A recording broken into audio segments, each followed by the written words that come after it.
Is movie review time.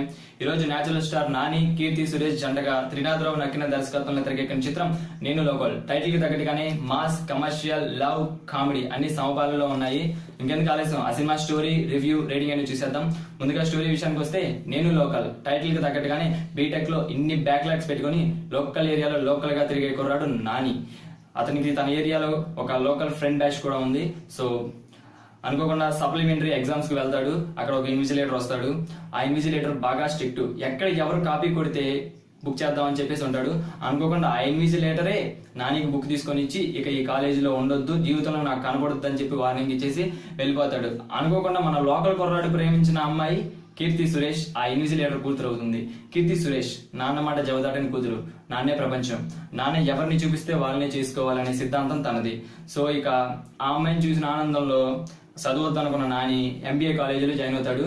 ఎలాగోలాగా ఆ అమ్మాయిని పడగొడేస్తాడు. సో అక్కడ దాకా ఫస్ట్ హాఫ్ అంతా ఫుల్ ఎంటర్టైన్మెంట్ గా సాగుతూ ఉంటుంది.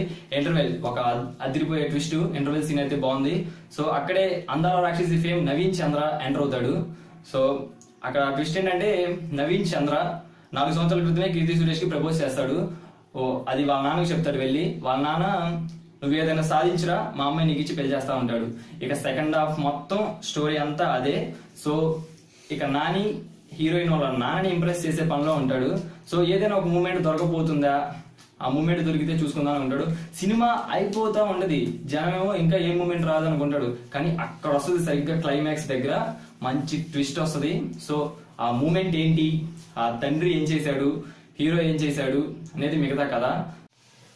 ఈ సినిమాకి వచ్చేసి ప్లస్ పాయింట్స్: కథ, స్క్రీన్ ప్లే, దర్శకత్వం, hero heroines performance, comedians, background music, పాటలు అండ్ కెమెరా. మైనస్ పాయింట్స్ అంటే ఏం లేవు. సో రొటీన్ కదా, అదే మైనస్ పాయింట్, అంతకు మించి ఏం లేదు. దాని మైనస్ పాయింట్ కూడా అనుకోవాల్సిన అవసరం లేదు. ఇక డైరెక్టర్ ఈ సినిమాకి తెరకెక్కించిన విధానం చూద్దాము. త్రినాథరావు నక్కిన మేం వయసుకు వచ్చాము, సినిమా చూపిస్తాం మా చిత్రాలతో మంచి గుర్తింపు తెచ్చుకున్నాడు. త్రినాథరావు నక్కిన తీసుకునే పాయింట్ చిన్నది, కథ రొటీనే అయినా అతను ఆ సినిమాని తీసుకెళ్లే విధానం మాత్రం అందరిని ఆకట్టుకుంటది. ఇక నానిని మనం ఎలాగో ముద్దుగా నేచురల్ స్టార్ అని పిలుచుకుంటున్నాము. ఇక నాని యాక్టింగ్ కి వరల్డ్ వైడ్ గా ఫ్యాన్స్ ఉన్నారు. సో నానికి యాక్టింగ్ లో 100 మార్కులు వేసేయచ్చు. లవ్, కామెడీ, ఎమోషన్ ఒకటేంటి ప్రతిదీ అద్భుతంగా చేశాడు. ఇక కీర్తి సురేష్ లుక్స్ పరంగా ఆకట్టుకుంది. యాక్టింగ్ లోనూ తన అభినయాన్ని చూపించింది. ఇక హీరోయిన్ తండ్రి పాత్ర చాలా బాగా డిజైన్ చేశారు. అండ్ పోసాని కృష్ణమురళి తదితర కమెడియన్స్ కామెడీ కూడా బాగుంది. సో ఇక నాని చేసిన కామెడీ అందరిని ఆకట్టుకుంటుంది. ఈ సినిమాకి మంచి రేటింగ్ 3.5 అవుట్ ఆఫ్ 5. సో అందరూ ఈ సినిమా చూడండి, సినిమా అందరికి నచ్చుతుంది. సో అందరూ ప్రేమించండి, ప్రేమని గొప్పగా ఫీల్ అవ్వండి, ఆ ప్రేమని ఇంట్లో వాళ్ళకి చెప్పి ఒప్పించండి.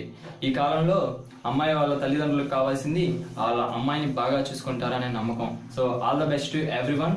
Please subscribe my channel. మీ రవితేజ.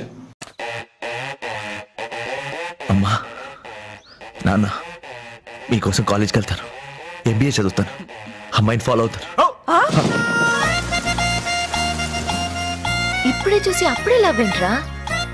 అసలు నన్ను ఎందుకు లవ్ చేయాలనుకుంటున్నావు? ఒక్క రీజన్ చెప్పు. ఏ అబ్బాయి నేను ఎందుకు లవ్ చేయకూడదు? ఒక్క రీజన్ చెప్పు. నిన్నే ఏంట్రా పుట్టి? ఎవరా పుట్టి?